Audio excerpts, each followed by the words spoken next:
All right, everybody, welcome to Earth Science. Let's talk latitude and longitude. State standard, Earth's coordinate system of latitude and longitude is it's like superimposed. You know what I mean? This isn't something that existed. We humans invented this, but it wasn't just arbitrarily invented. Like, hey, let's take a battleship grid and chuck it on there.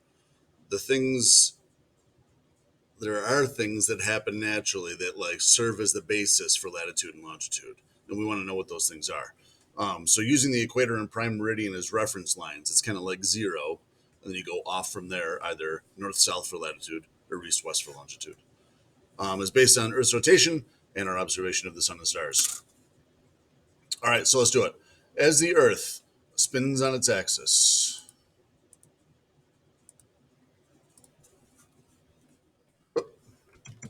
or what you should know at this point we call rotation, as the Earth rotates on its axis, giving us day or night, there is a star really far away, that many miles away, ridiculously far away. Not a number you have to memorize at all. Don't worry about that. I wouldn't know that off the top of my head. And it's sitting directly over the North Pole. So when we draw a diagram like this, we say, okay, there's the North Pole, and that right there points directly to the North Star. And we call it Polaris or the North Star. Either one's fine.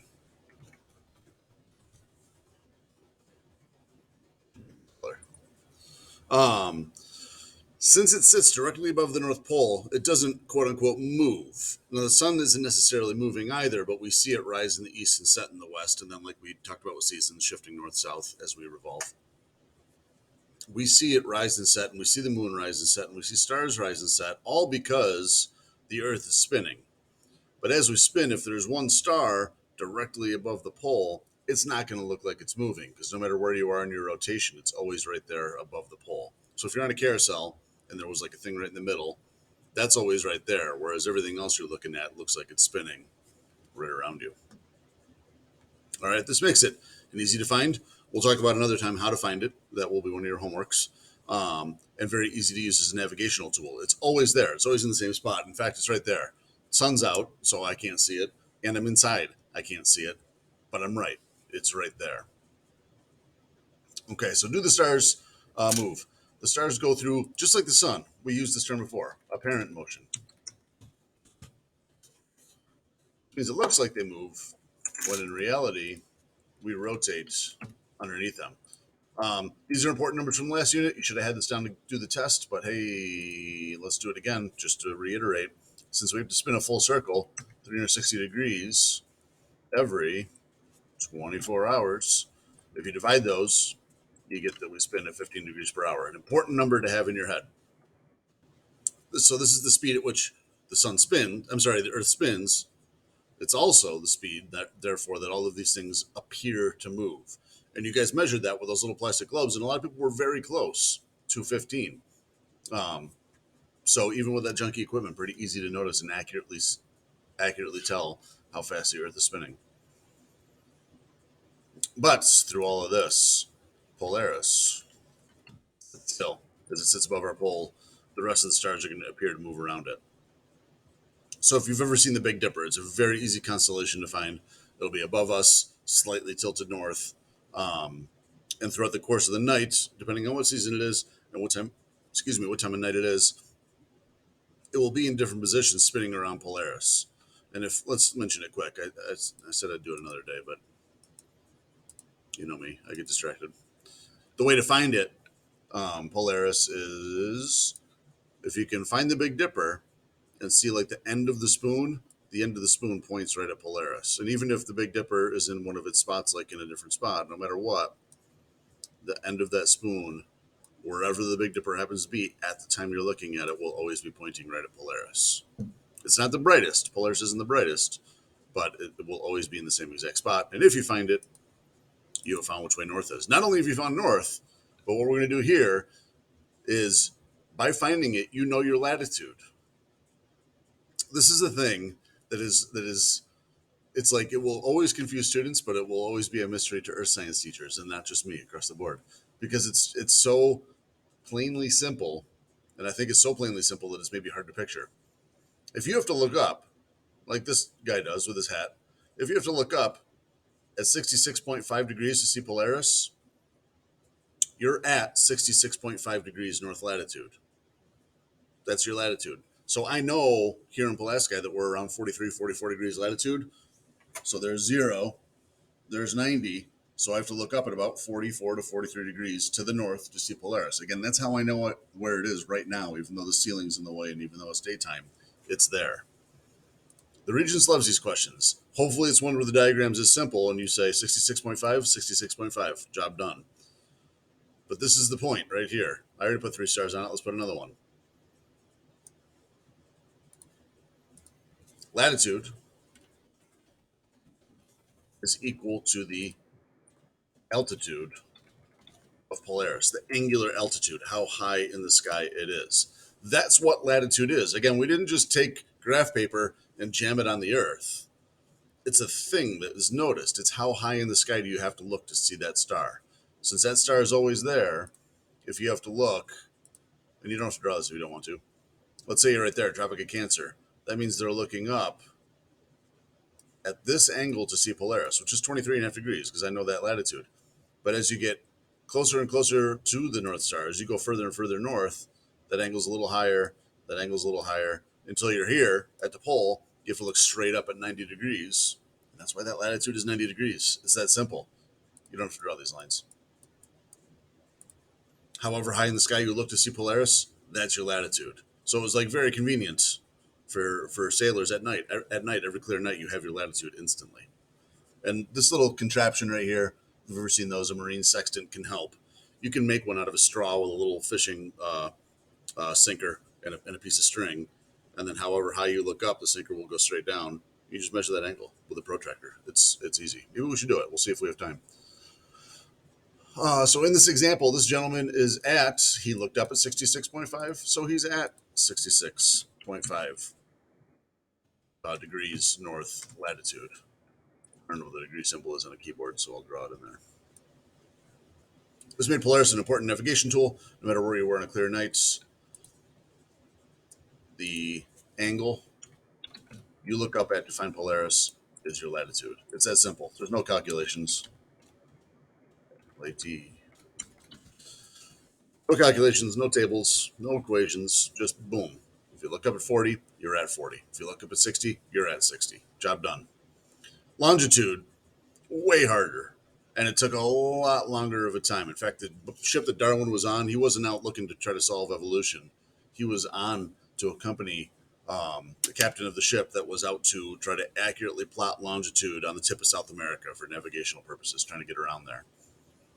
So again, latitude really easy, but longitude, because it depends on the Earth spinning, and therefore you would have to know like where the sun is and exactly what time it is. That being the key, was really difficult to do. If you can't accurately keep time as you sailed off, you were in trouble. It wasn't going to work. So early maps are like dead accurate north south, and then just a cluster east west. Because unless you know how far you've gone or what time it is, both of which are very difficult to tell from a sailboat without a watch, without a GPS, you can't do it. So let's do it, because it depends on the rotation of the Earth and time. Early explorers had a difficult time figuring out because they did not have accurate time or a good sense of their speed, therefore making it very difficult to tell where they were. So a sundial can tell you what time it is and what time it would be. This is going to be, as we get into talking about time, it gets to be pretty tricky. Time works with longitude. So a sundial can tell you what time it is and what time it is at your whole entire longitude. As we start thinking about time zones and how all of that works, everybody north south of each other is at the same exact time. And so we've grouped those into chunks called time zones, but they work with your longitude. And I know daylight savings time is probably popping in your head because it just happened, and it's for some reason gathering a lot of steam to talk about it, think about getting rid of it this year. We're not there yet. All we're talking about is straight up time zones, which are always going to be a thing. They go by longitude. Since the East Coast, let's turn on Google Earth real quick. Let's check this out. I'm going to pause you. So if your eyeballs were the sun, like if your face is the sun and your eyes are the sun's rays, as you watch the United States come towards you. Therefore, it's becoming daytime. The East Coast over here is the first thing to get daytime. And then as the planet keeps on spinning towards the east, the rest of the United States starts getting lighter and lighter. That's why by the time that we get to noon over here, they're still in the morning out here. And then as the sun spins on, now the East Coast is going out of your view. And again, if you are the sun, the West Coast still has daylight. So they're still in the daytime, whereas over here, sun's down in the east. And they still have a couple hours of daylight. So we have to have time zones. That's always going to be a thing. But but yeah, that's the basics on how it works. Eventually, timekeeping would get better, map making would get better, and we explored the world. For some time, each longitude was its own like time zone, quote unquote, because all you had was a sundial. You had high noon in town square, whatever it might have been, um, relying on the sun to tell us when it got to its highest point in the sky for that day, which would be called solar noon. And everybody would just kind of go by that, but it only worked by longitude. So if you were to like get in your car, say let's go down to Syracuse. Let's say we're in Syracuse. If you were to get in your car that didn't exist at the time and go to Buffalo or go to Albany, you're going to different longitudes. You're traveling east west.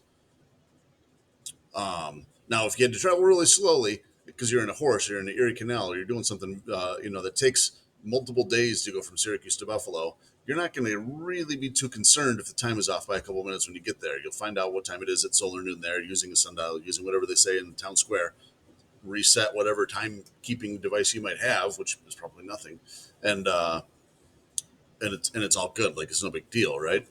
But eventually, we started being able to travel quickly, thanks to trains, and this would not work without time zones because a train leaving somewhere, if they're traveling east west, like Boston to Albany to Buffalo, they're not going to be able to like call ahead and say, "Oh, we're leaving at this time," because there wasn't a standard time. We didn't agree yet on these time zones. So, like, there was train crashes literally all over the place because not one station couldn't tell another station what time they were leaving because solar noon to them is different from solar noon somewhere west or east of you. So, some smart folks put their heads together, and here come some numbers you've seen before.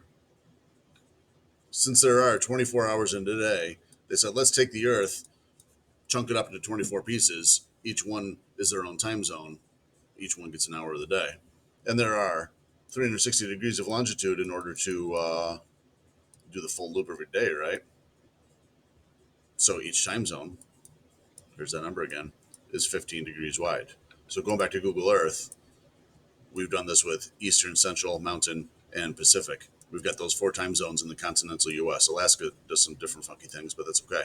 So the sun spins, East Coast, we all wake up, we get the first sunlights, we start going about our day, and over here they're getting sunrise later. Every 15 degrees, they'll just offset it by an hour. So we get to, it's football season. We get to Sunday. Our games for us, they're all starting at the same time, right? But we say it's a 1 o'clock game. When I lived in the Midwest, that same 1 o'clock game was a 12 o'clock game. And if you lived out in California, it's back by 2 more hours. It'd be 10 in the morning. You're getting to watch the first football game. So yeah, which is also why, like sports, if you're a sports fan, we here in the East Coast have to stay up like all night to watch sports because we're that many hours ahead. If they want it to be on at 5 o'clock, 6 o'clock in California, well, then you got to go 1, 2, 3 more hours that we're ahead of them, meaning we have to stay up extra late or fall asleep and watch it the next morning. All right, I think that's where are we at for time. Let's pause. Yeah, let's pause. We'll do this page as a separate video. That was kind of the history. This will be the structure of it, and then we'll do a little bit on how you guys all got to work on it.